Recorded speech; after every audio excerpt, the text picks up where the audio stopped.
Hello guys, good afternoon. What's up today? And today we are here in the rooftop container garden, and this is the urban plant grower with you. And today we have one activity. I will introduce to you the local fig tree of the Philippines, and we call it in local dialect as Hagupit tree.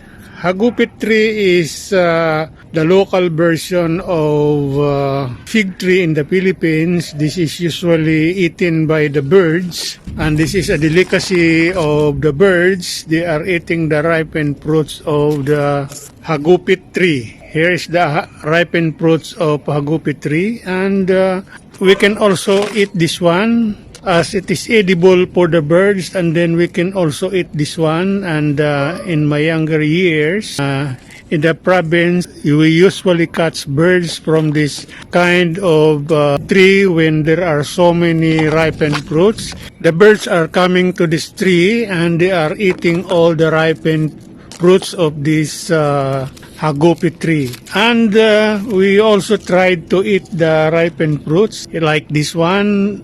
Fruits of this Hagupit tree becomes ripened. It becomes colored red or dark red when fully ripened, and we can also eat this one.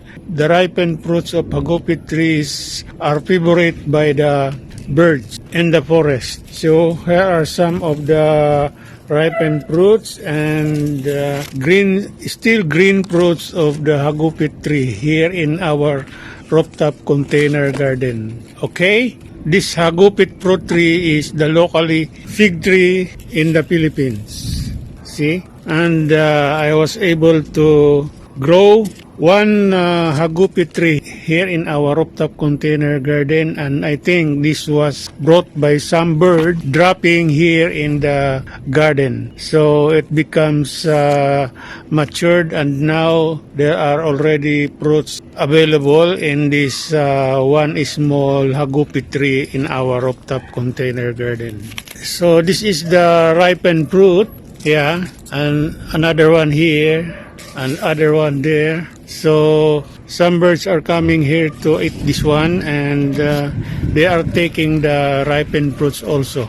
So just to introduce to you what is Hagupit tree, and this Hagupit tree is useful to the birds and also can be eaten by humans. And one thing more, the Hagupit leaves are being used by some people for cleaning their wooden walls, as this can be, because the leaves of this are rough just like a sandpaper, and if you use this one to rub the wooden walls or wooden floors or wooden chairs, that will clean the area and gives you a shining and bright color for your furniture.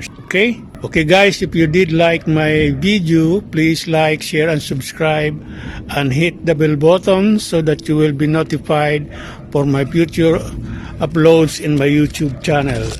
Again, this is the urban plant grower saying thank you very much for watching all my videos, and goodbye. Ba ba da ba ba ba ba ba ba.